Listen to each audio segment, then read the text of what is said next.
Oh, attendees 2. More.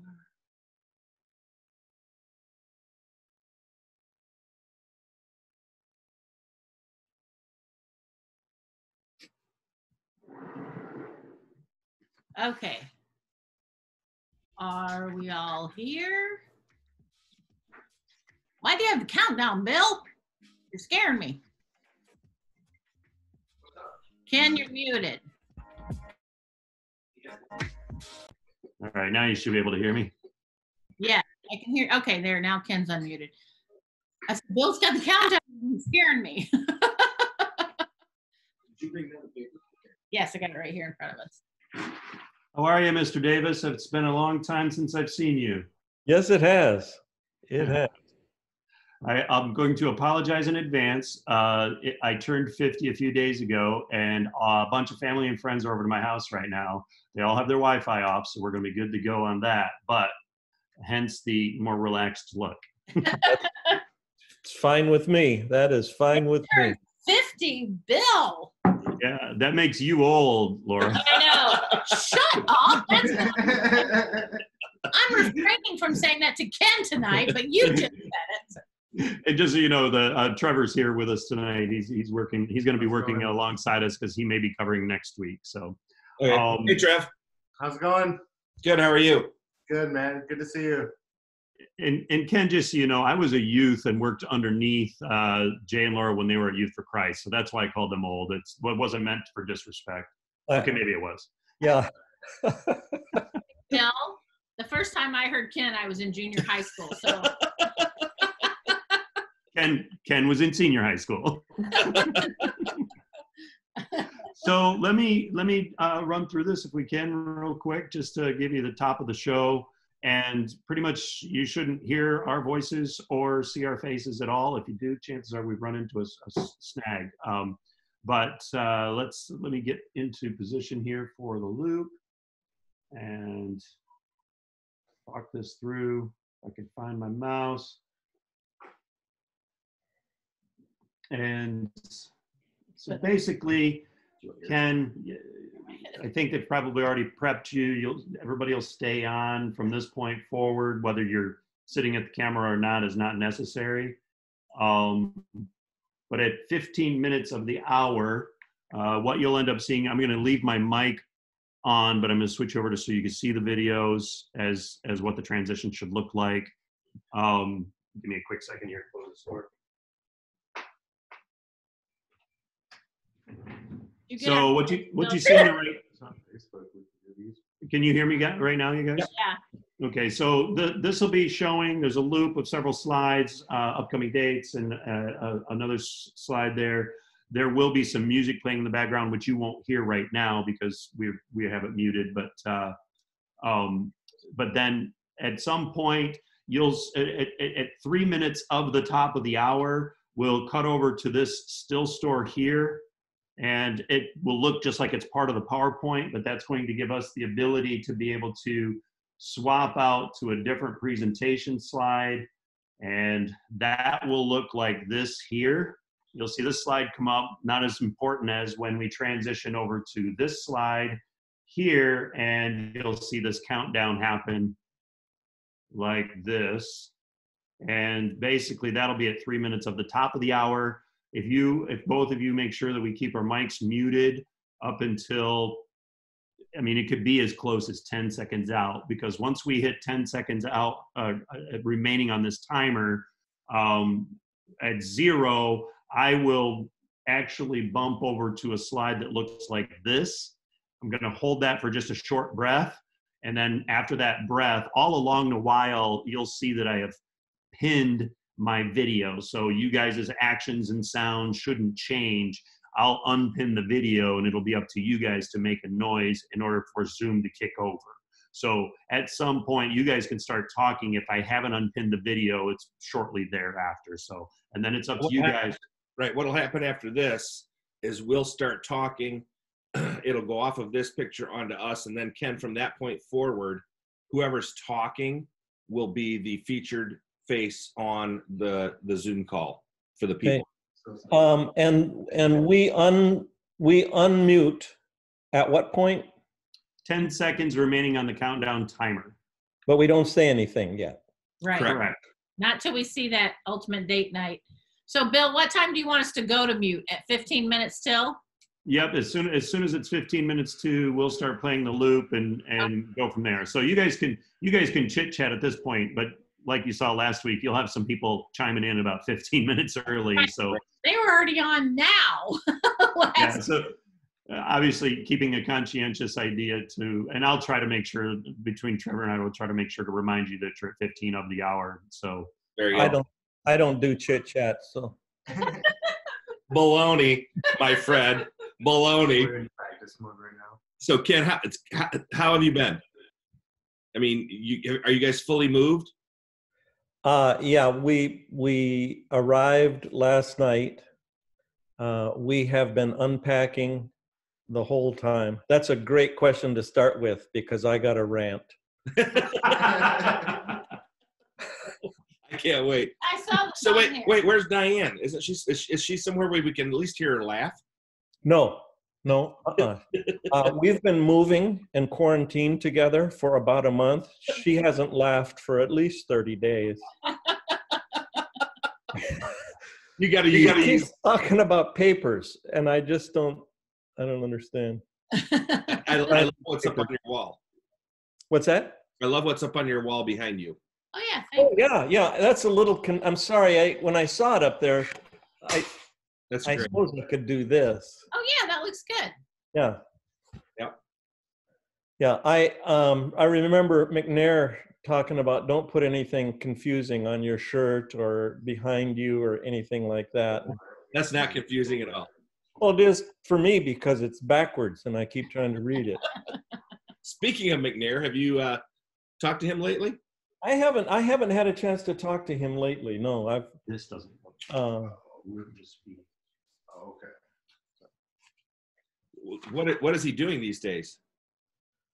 I don't know. He's doing seminars, Okay. creativity seminars with some people I know that have been to our workshops, but I don't know. He's being McNair. Yes. So before we get too many people on here, and this is as honest as I can be, we've got to figure out how to market SCORE.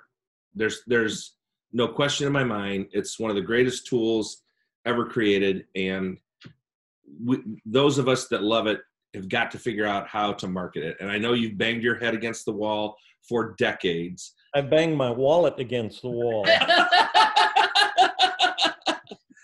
But seriously, we would not be where we are today without SCORE, Yeah.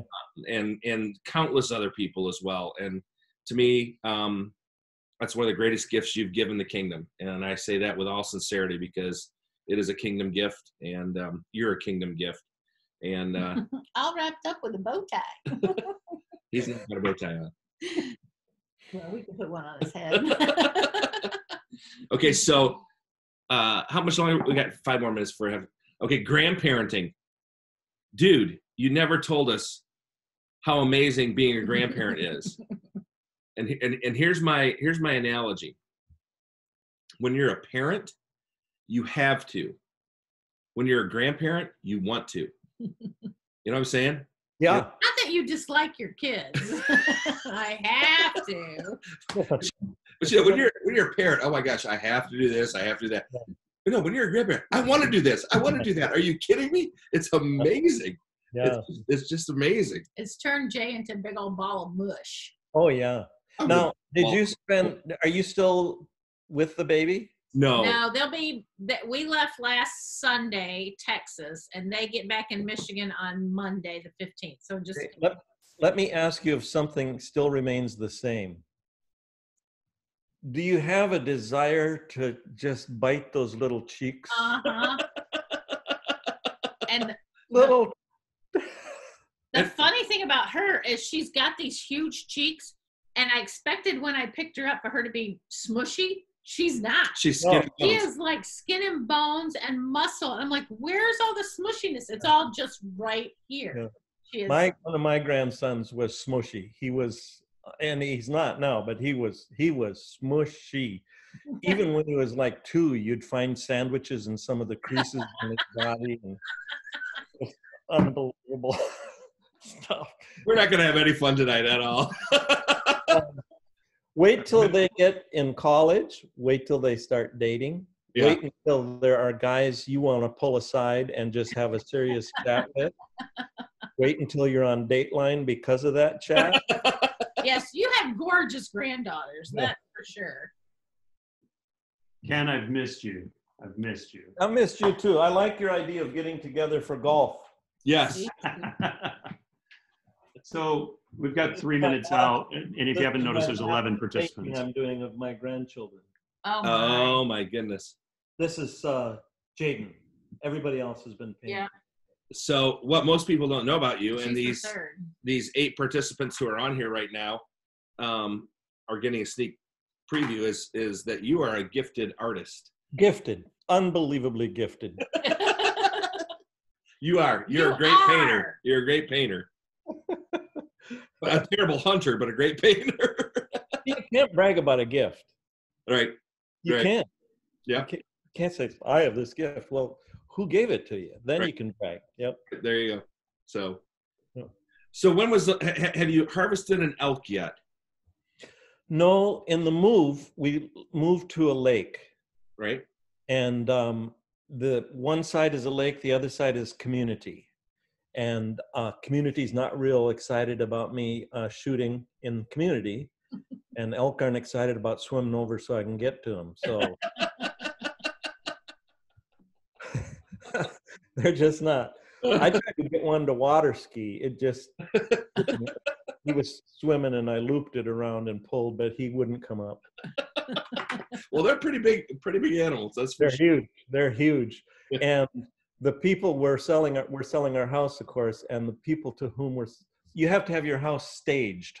Right. Right. And the first thing to go was the elk.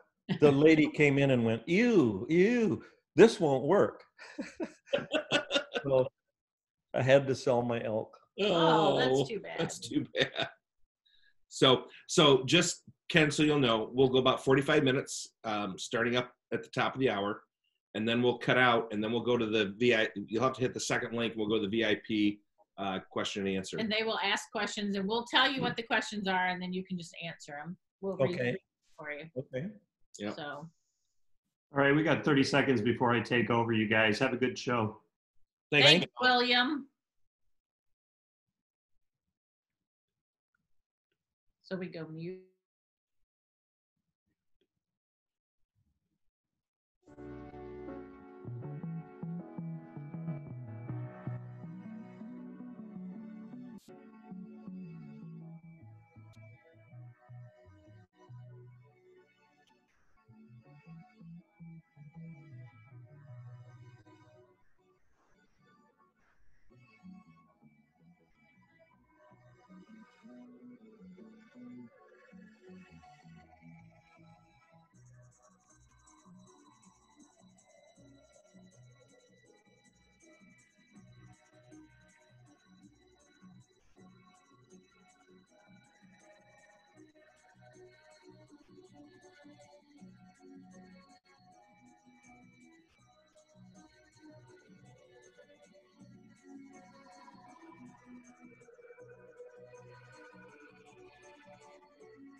Welcome, welcome, welcome, friends. Jay and Laura LaFoon here, and we are so excited.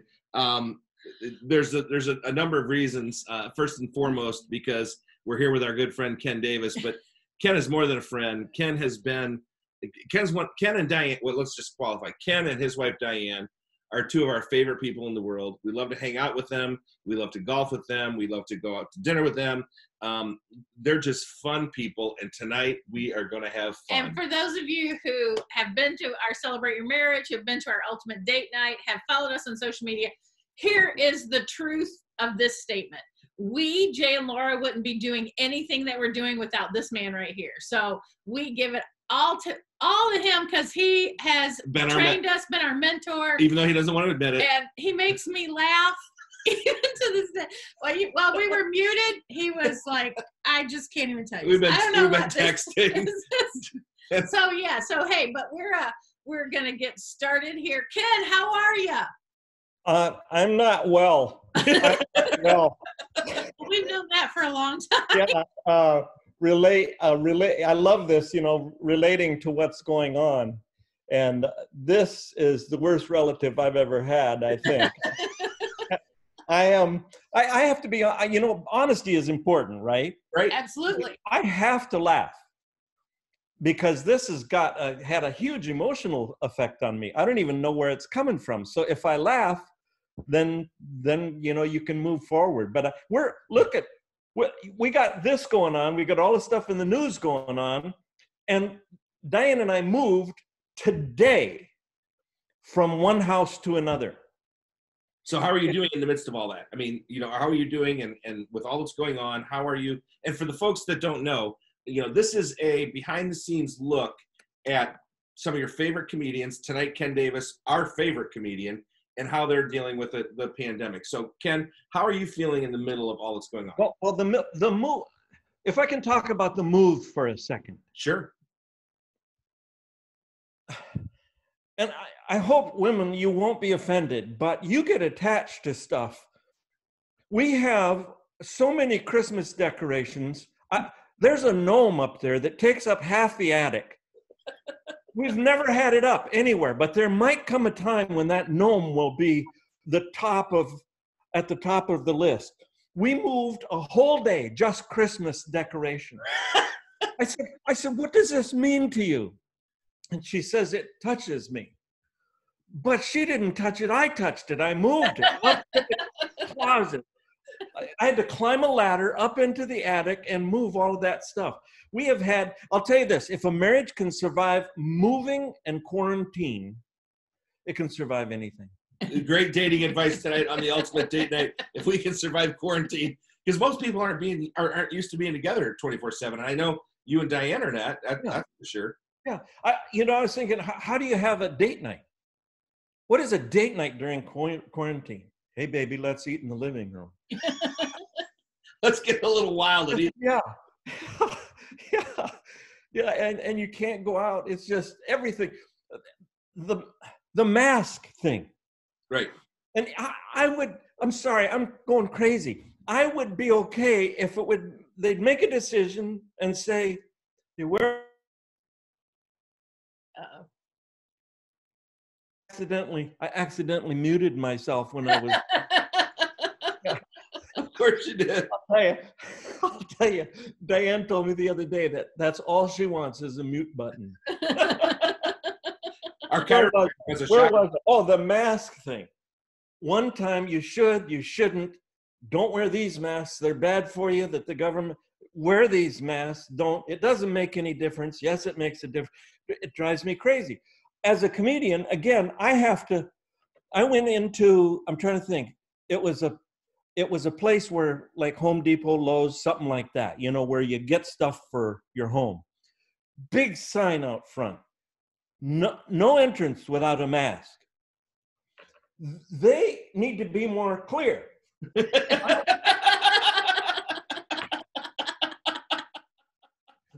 I got out of my car with this on. And the guy said, yeah, real funny. And I said, it says no entrance without a mask. This is a mask. He said, it's the wrong kind of mask. How stupid does this look?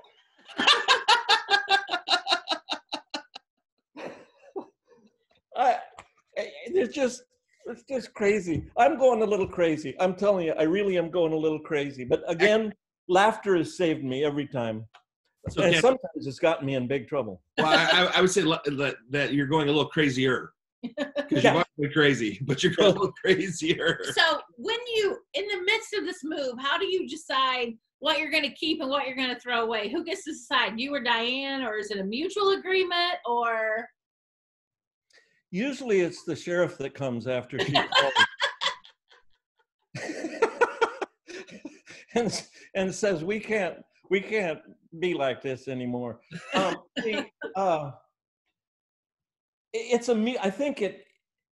think we had great disagreements over it in the beginning. And then we moved. We had great disagreements as we were choosing what should keep.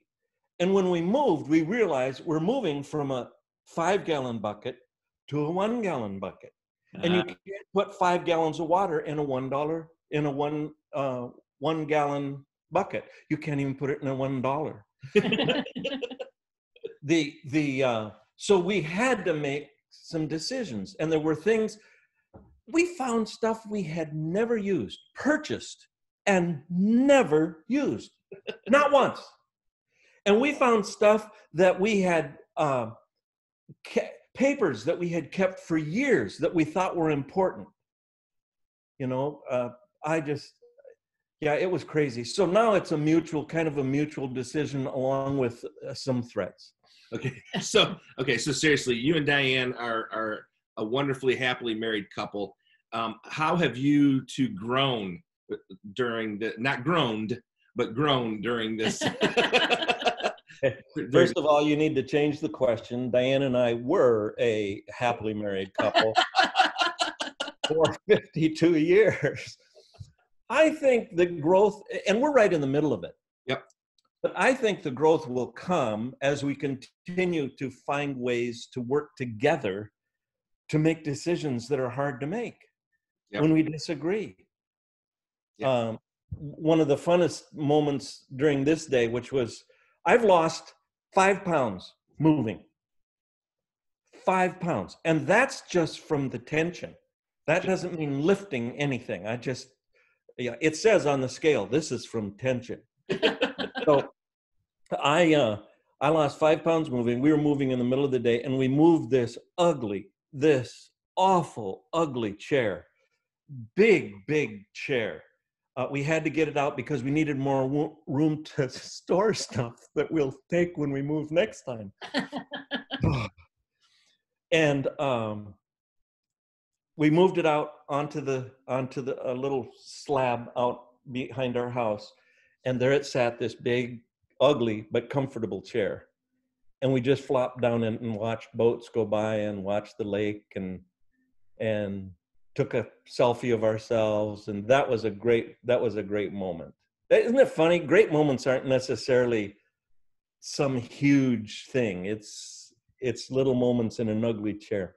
So tell us about your new place. I mean, obviously, you love Franklin. You guys were there for a long time, but you decided to move away. And tell us a little bit about what that means.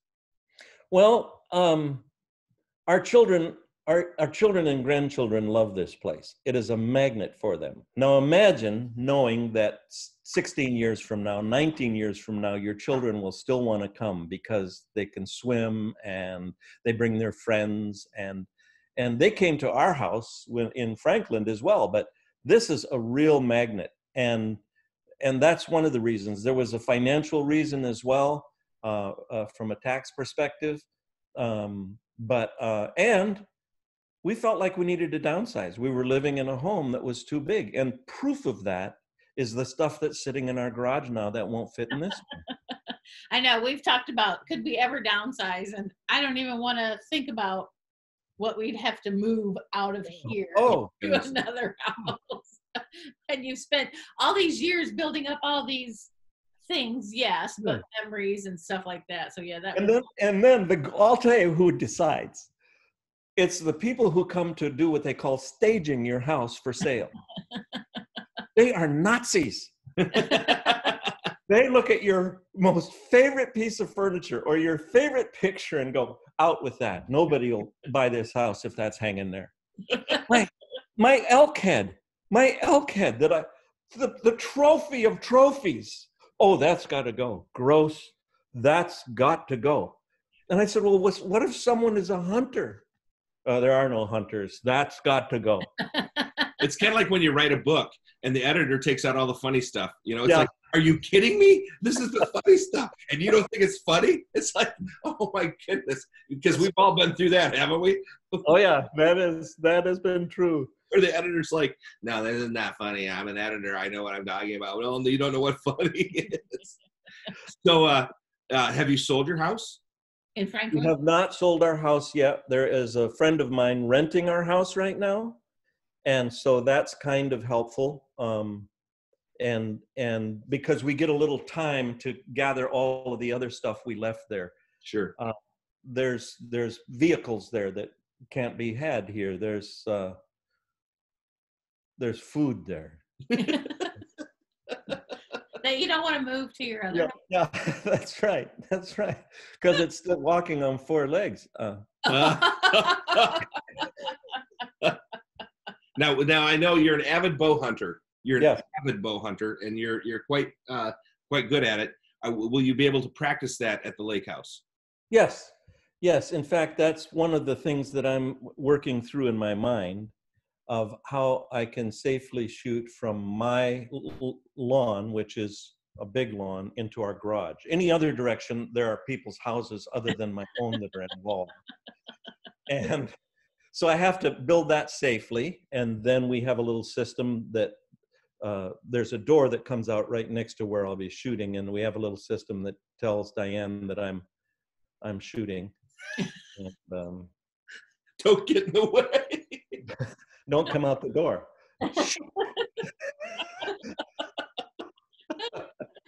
Can I tell you a story? When we lived in Denver, she's great, man. She puts up with so much. When we lived in Denver, know. When we lived in Denver, Colorado, I did the same thing. Only I didn't you build the safety part big enough so that if you miss, it hits the safety part and nothing happens. But in Colorado, I got so good I was shooting in the same place each time, and it ate through the target. And one of the arrows went through the target and then through the drywall and stuck about 4 inches into the bedroom where we slept. Where she slept, apparently, after that. Yeah, I wasn't allowed to do that anymore. So Ken, tell us, what is something that you and Diane do on a date night? Golf. Woohoo! Us too. We golf. We have more fun golfing than going some fancy place and spending a whole bunch of money to get fat. We really enjoy golfing. In fact, one of the things that we've decided to do here is that we're going to go golfing while we're here. She has taught me to relax while I golf. The woman can carry on an entire conversation through her backswing. I golfed with her. She's a really good golfer. Yeah, have you beat her? She's very good. She is very good, and she doesn't throw clubs. And she went and got my my bag of clubs out of a lake once for me. Sweetheart. So have you been able to beat her yet?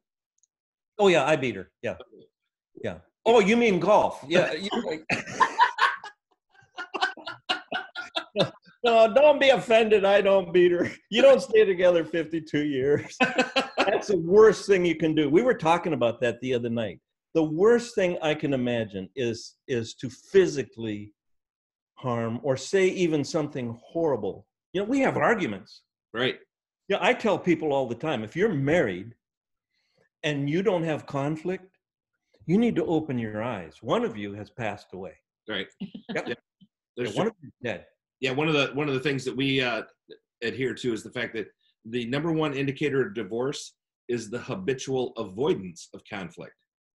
Because when you conflict, it shows that you care about something and that you have passion about something. And when you don't conflict, like you said, one of you's passed away. There's no question. What could you help me with that question just a little bit, or that statement? Sure.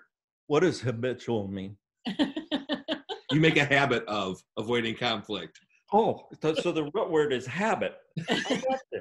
That is good. You guys are unbelievable. So okay, we're gonna bear all here. What is the number one thing that you and Diane conflict over? Other than the stuff we're moving right now, right? Right. Just in general. Communication. Yeah. Our arguing is getting worse because neither one of us can hear anymore. I hope I'm not alone. We spend half of our time going, what? What? And even when we think we understand, we didn't understand. Right. It really is communication. It really is. A whole sentence, and then I respond to that sentence, and she says, why did you do that? And it's the other way around, too. It's both of us. We're hard of hearing, and I don't know what it is at this age. For you young people listening, I hate you. I hate you because you can hear, you look good.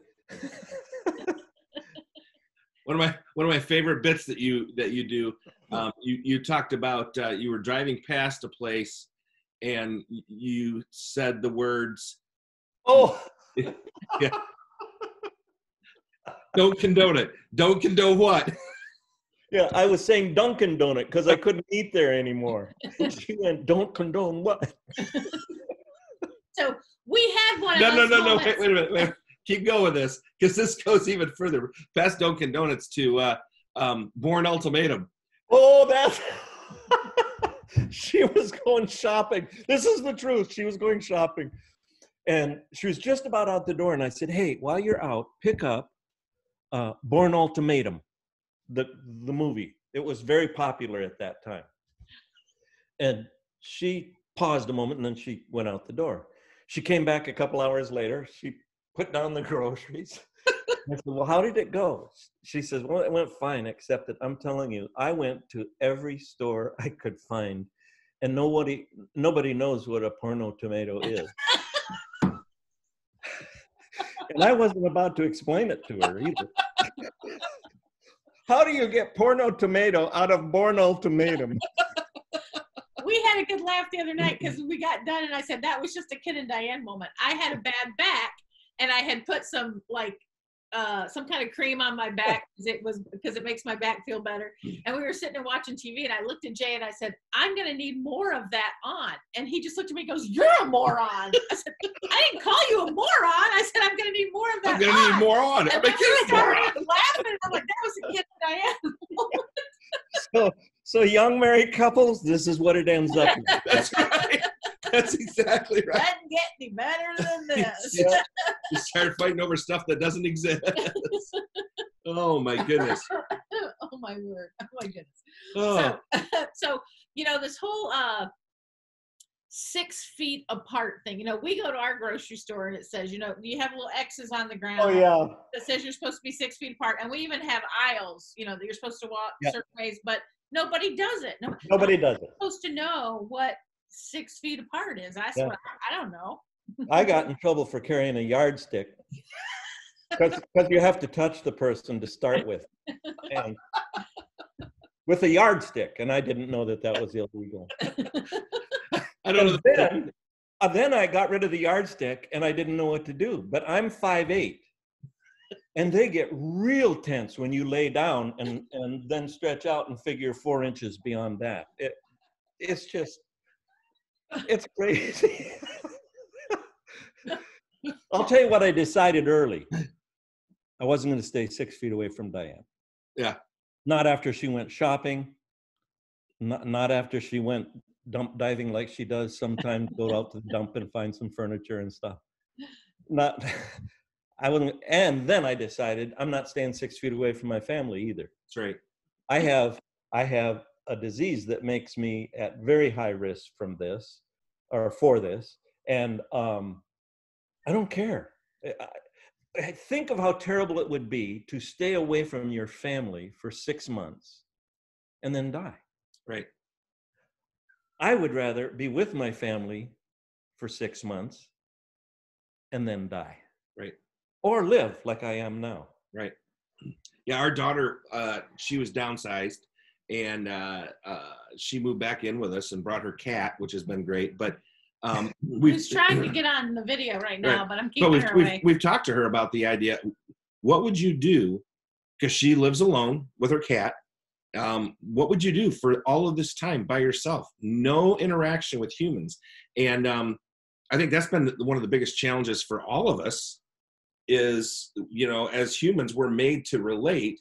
Yeah. So how do we make this happen? And I think you're right. When it comes to kids, grandkids, we're gonna be in touch because that. And I think that's what's touching people emotionally. That's what causes the emotional disturbance in my heart. I think one thing I've learned about myself during this is I don't crave entertaining an audience.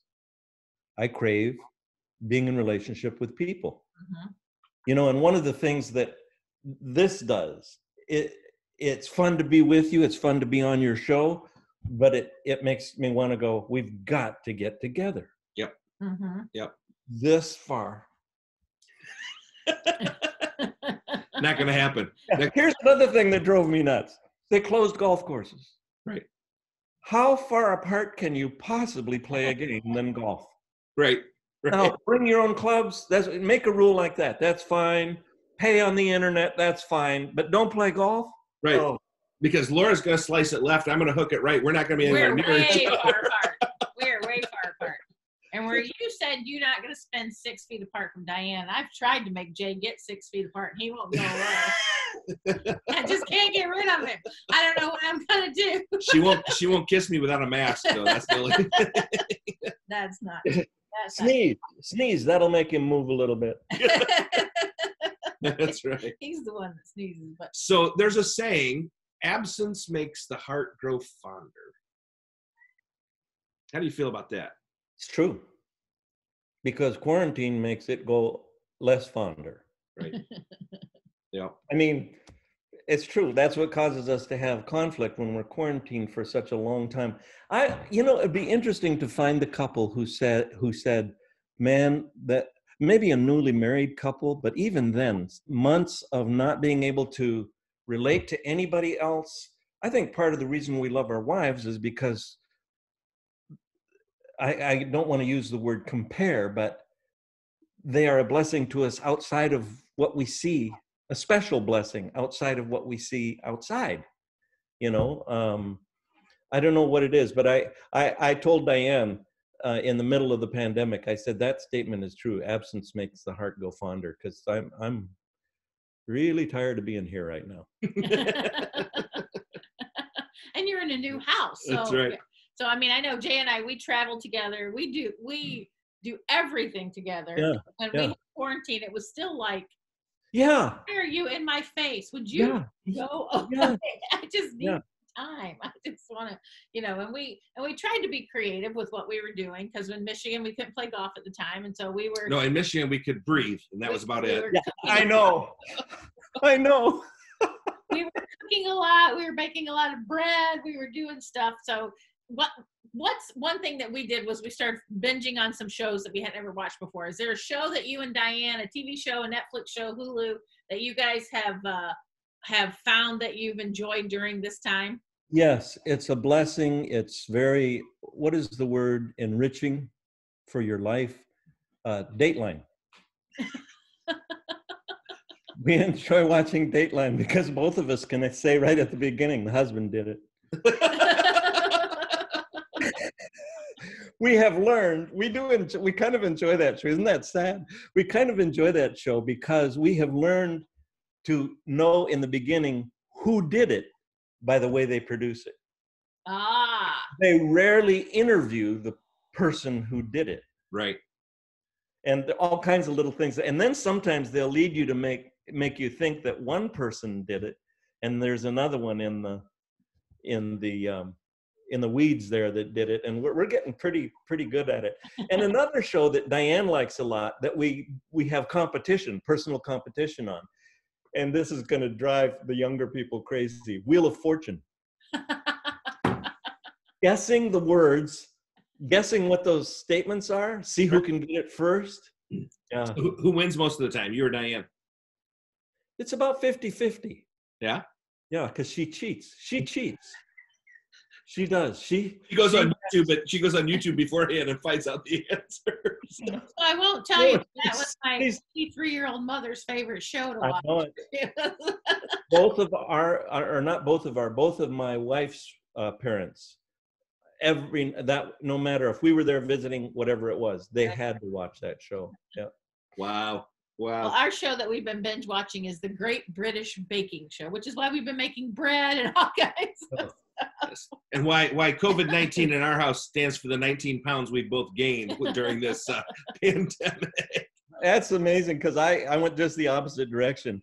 One of the other reasons I went the opposite direction is because my wife binged on a show by herself. What's that? Because I tried to binge with her, and I threw up so much I lost weight. What's the show? Downton Alley. Oh, thank you. Don't say that, kid. I want him to watch it, and he won't. Oh, I say, dear fellow, yes, no, I shot him in the back of the head with my stick. Yes, I shall. It's just like, it was so cute. Oh, great. Now I won't ever get him to watch it. Thank you, my friend. Thank you. I owe you a steak dinner. I tried to get him to watch it because Jeff Moore told him to watch it, and he's like, I'm not watching it. Yeah. Anyway, so. Jeff Moore is a sick puppy anyway. was like, no, it's a good show. You Yeah. should watch it. So- Now I'll Now, never. I'll tell you another thing that's happened during this, and partly because of this and the realization that there is no guarantee of tomorrow. Right. I mean, everything that's happening now tells you you can't hang on to stuff. Right. It can be gone in a second. And even there's no guarantee of life tomorrow. So when I hear you say Jeff Moore, I make a note. I have to because I will forget it. I make a note, and I don't say I got to call him sometime. I call him. Right. I call people. I've been calling people like crazy. I called one of my old agents and talked to him for a while. He was going through some stuff, but you got to capture the moment. Right. Yeah. That's one thing we're hearing from people on our Facebook page is that they are, you know, moms who have never had to school their children before, now having to school their children, and they're making memories. They're doing it creatively. And they're like, you know, if this had never happened. So while it seems depressing and hard to handle sometimes, it's also, if we just look at the brighter side, that's, you know, that's something for us to look at in marriage is to, you know what, look at the brighter side of what's going on in your marriage right now. And how can you capitalize on that? Not just during these times, but, you know, a year from now, hopefully we'll be out of this. And what can we do then that we're doing now that we haven't done before? You know, we're hearing from a lot of people that, you know what, we're spending time together that we've never done before. We're going on walks, we're going on bike rides, we're doing things that we've never done before. And I think that's really important for people to remember, especially those of you folks who are on here for encouragement for your marriage, that, you know, what is it that you're doing now that you've never done before and that you can keep doing and building that habit into your marriage? Oh, he muted. Oh, you muted yourself again. I have an answer for that. Yes. Moving furniture and other stuff. And I just realized, it's so interesting talking to you because I just realized that's the biggest negative of what's been happening now is that there is no room for creative things. Right. We got to get that stuff in the car, then we got to get it out, and we got to find a place to put it, and then we have to go back and get more and get it out, and then we have to get our house the way that lady says, get rid of the chair wants it to be, Right. and just unbelievable. And that's made me realize it's hard to be creative in the middle of multi disasters. Well, and for those of us that are creative, and you're one of the most creative men I know, one of the most creative persons I know, chaos does not lend itself to creativity. Oh yeah, yeah. Chaos keeps you from being creative. Yeah. I was afraid as I aged that I was getting Alzheimer's. I'm just being honest with you. My father died of Alzheimer's. And I just wondered if that gene was here and I was getting Alzheimer's. Because I would start toward a room, and I'm serious. This isn't even a joke. Start toward a room and stop and go, where am I going and why am I going there? And where did I just come from? That would be a clue as to where I'm going and why I'm going there. And all of that was going on, and things like just forgetting a word. How terrible for an author or a communicator to stand on stage and there's a word, a simple word, devastation, but it won't come up. Right. And you can't describe it, you know, when everything goes bad and things tip over. That's not the same as devastation. So I went to a doctor and he gave me a series of 3 tests. This goes back to something you said, by the way. I'm not off on a rabbit trail. Well, yeah, but I'm coming back. The doctor gave me a series of 3 tests. And after the first test, when he gave me numbers to remember and flowers and bunch of things to remember, asked me to draw a clock. That was the first thing he said, was draw a clock. And I thought, and I'm paying you for this? What day is it? What week is it? Now, during this is another little side tale. During the pandemic, I rarely knew what day it was. It's Blur's Day. It's Blur's Day. That's right. So after the first test, he sat me down and said, I want to tell you that you do not have Alzheimer's. You don't have the beginnings of dementia. You do not have Alzheimer's. Now, he's a friend. Remember that. He said, you're an idiot. And he said, whether you've been tested or not, I can tell you right now, you are off the charts ADHD. So what was the word that when catastrophe hits from all sides, Chaos. our minds are going here. It never sticks long enough. Yep. That's why we get halfway to the stairs. We already are thinking of the next thing we need to do, and we forgot the last thing we need to do. That's right. That's exactly right. So ADHD and idiocy is what I've got. You suffer from that. Very good. Well, Diane could have diagnosed that probably, 45 years ago? I so appreciate that, Jay. So speaking of things that are out of your control, here in Michigan, we had a toilet paper shortage at one point. Did any of that hit you during this whole time? Any toilet paper? No. Did you have any shortages? I'm sure Diane hit you with toilet paper. That's right. That's a soft punishment, isn't it? We did not personally have that, but you couldn't find it anywhere in the stores. And we stockpiled. We didn't go buy it. We just had it before everything started. We had it. Right. No, serious. I'm serious. But we built a little bunker and got our guns out and didn't let anyone near it because we knew it was important. All I could remember was this. During this kind of catastrophe when I was a boy, there was no shortage. Right. You had the catalogs. That's right. Exactly. That's what my mom said. My mom's 81 years old. She goes, we never had toilet paper. We had the Sears catalog. Sears catalog, right. Right. And I'm like, well, what did Grandpa die from? Well, ink poisoning. So That's hilarious. yeah, so yeah, I mean, bottom line is we could get creative if we have to. Absolutely. But it was crazy. And I have a hard time placing blame because this caught everyone by surprise. Sure. Everyone by surprise. And everybody's pointing fingers at everybody else and saying, well, even, I've seen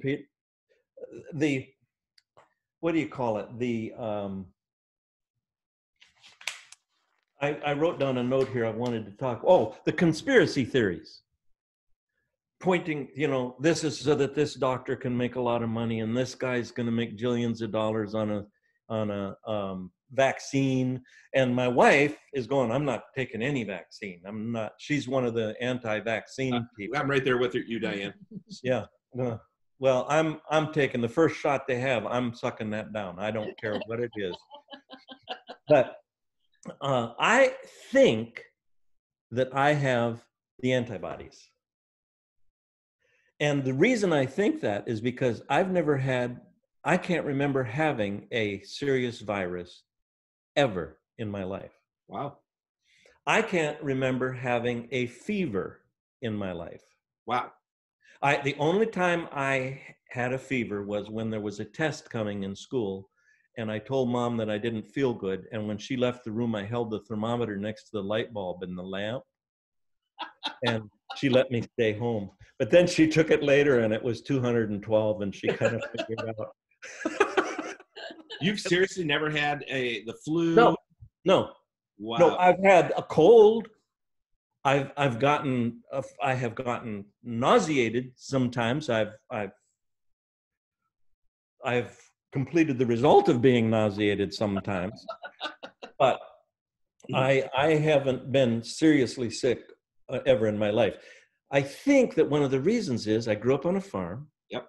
We literally ate dirt all the time. Yep. I traveled from the time I was 17 years old. My body was building, and I could be totally wrong, but I think my body was building antibodies. Yep. I know people who wash their hands 50 times a day, and I do wash my hands now with this going on, by the way. I think that's a great idea. The mask is a great idea. But I know people who are germaphobes who are sick all the time. And I wonder if it isn't because their body has never had a chance to fight off any germs. I don't know. I'm not a scientist, so I don't know. We live in a rural county, and when this first came out, the joke around our area was, well, we're farmers, we're just gonna rub a little dirt on it and it'll go away. And I don't think that's the answer. I'm just making a joke, but that's kind of the mentality of you're gonna work and you're gonna make it happen. But obviously, we do believe washing your hands, social distancing. Yeah, I'm concerned because you said you believe in washing your hands now. In this. You never washed your hands before? Is that a problem for you, Lauren? No. I just discovered the shower. So we got about 5 more minutes, Ken. If there was something you could say to the couples that are on here who are looking for some encouragement in their marriage, you said you and Diane have been married, what, 52 years? 52 years. That's a long time. What Yes. is something that you could encourage these couples in their relationship, no matter where they are in the years that they've been married? Don't go to sleep angry. Diane and I have been married 52 years. We haven't slept for the last 15 years. Sorry, I couldn't resist. That was great. We tell Sometimes people, I kill myself. don't let the sun go down on your anger is one of the things we say. So we don't get in I arguments. think that's Bible. Right, No, we but say so it. we don't get into arguments till after the sun's gone down. So we've got 24 hours to fix it. I think that it's important to face the fact that there will be conflict and not to hold that against the other person, but to learn to talk things out. There are things in our marriage that we disagree about. Vaccine is one of them. We talk about it. I'm serious about the fact that I don't want my grandchildren to catch this, and she's serious about the fact that she doesn't want them vaccinated. And we talk about it, and even though we disagree, that we don't allow that to become a barrier. For a while during this move, the choice of what we would keep and throw away became a barrier, because I stood in my garage, the idiot ADHD, with stuff piled all around me, not knowing which way to turn. It felt like an impossible task. I would step in one direction, step in another direction, lay something over here, bring it back over here. And most of it was stuff that I could throw away if I didn't want to be married. So I kept it. So obviously you've got 52 years with Diane. You've got 2 beautiful daughters, a bunch of beautiful grandkids. 6. Great. Well, where I'm going with this is, you're on that side of it's worth it now. Now the dividends are paying off. Now we're reaping the benefits of not killing our kids when they were in high school. All of that kind of stuff. For those of us yet on this side of that, what do we have to look forward to? I mean, seriously, what are some of the things that you know now that you didn't know, 20, 30 years ago, that it's like, this is amazing and I wish I would have known it then? I will go back to something I said before, that it's the little things that count. It's the little moments that are important. Sitting on that couch just for 10 minutes. We couldn't sit for longer than that, but just sitting there together. I think, and I'm not good at this. I don't know if either of us are really good at this, but we're working on it, is being affectionate. Making on purpose time to touch one another, to hug one another, to exchange a kiss. The other thing I think people can look forward to is, and this, I hope you won't take this wrong, it's not meant to be funny, but at our age, although sexual attraction is important, you discover that that isn't what holds a marriage together anymore. Right. What holds a marriage together is the little things. And I just little moments. Even those things, I've heard preachers say you shouldn't watch TV. If you got a television show that you like and the both of you like it and you get joy out of it, watch it. Right. Watch it together. How let that, you build fortifications to protect your marriage. And not only fortifications to protect it, but you find ways to celebrate it.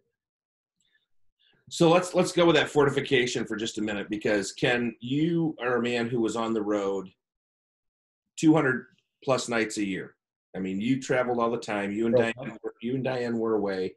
And so for those couples who maybe, you know, they're not always together, what are some of the pieces you put in place to protect your marriage?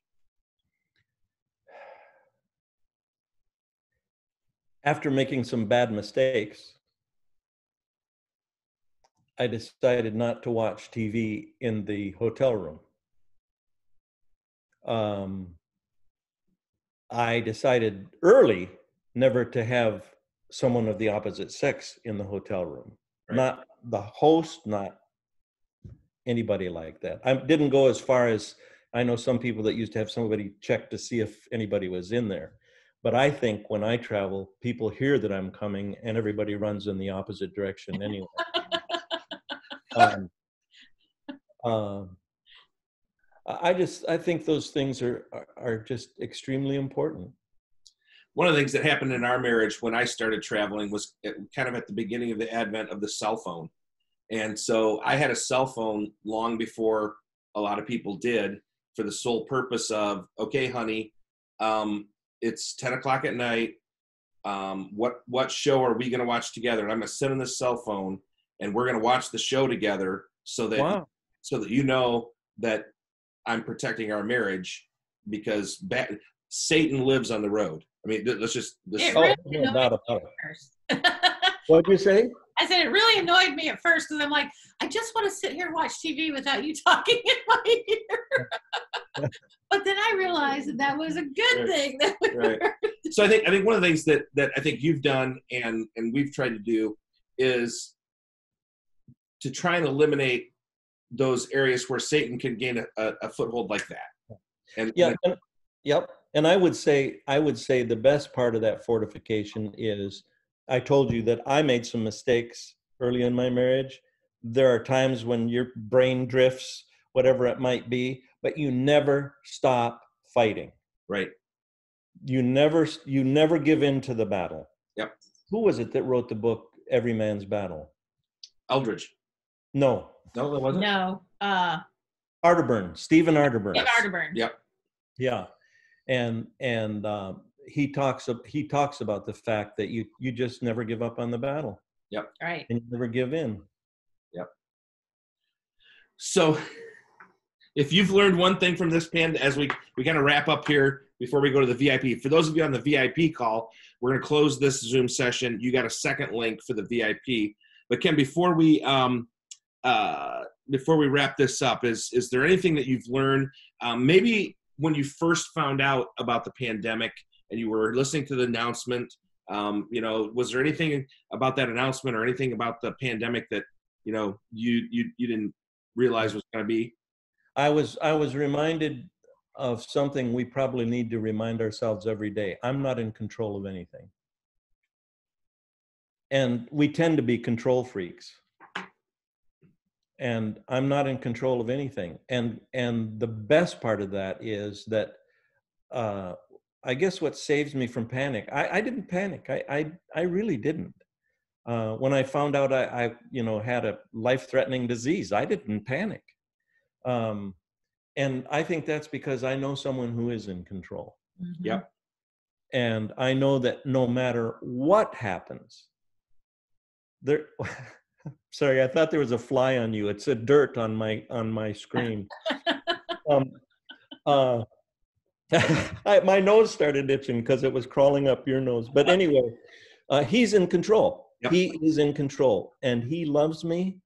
And whether it's here or with him, it's going to be good. Yep. Yep. There's suffering, yes. Hurt, yes. Heartache, yes. But nothing compared to the emptiness without him. That's right. That's right. Well, Ken, truly, you're a great friend. You're a great mentor. You're funnier now than you were. I'll never forget when the first time I saw you. You put a little whistle in your mouth without it. Yep. It had a little squirrel thing or a rat thing on. I thought that was hilarious. You just are genuinely a wonderful person. my wife, I say the name Ken Davis and she giggles. I mean, it's that simple. So, It's true story. we appreciate you and Diane. God bless her. She's put up with you all these years, and we just love her to death as well. So again, for those of you that are on the VIP experience where you're going to get to do some question and answer with Ken, give us about 3 minutes. We're going to shut this down. We've got to load the recording so that we can send it out to everybody afterward. But for those of you who may be with us tonight for the first time, we do have 2 more of these date nights coming. Next week we have Taylor Mason, and 2 Don't weeks miss it. from now, yeah, Taylor is hilarious. He's got puppets. I know that sounds weird, but it's not weird. It's hilarious. he's a big puppet.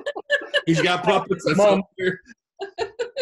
And then 2 weeks from now we have Darren Streblow. So those two gentlemen will close out our Ultimate Date Night virtual tour. So thanks for joining us tonight. And like Jay said, if you're VIP, give us 3 minutes. Click on that second link.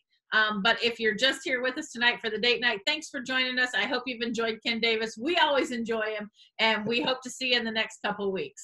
God bless, guys. Thank you, everybody.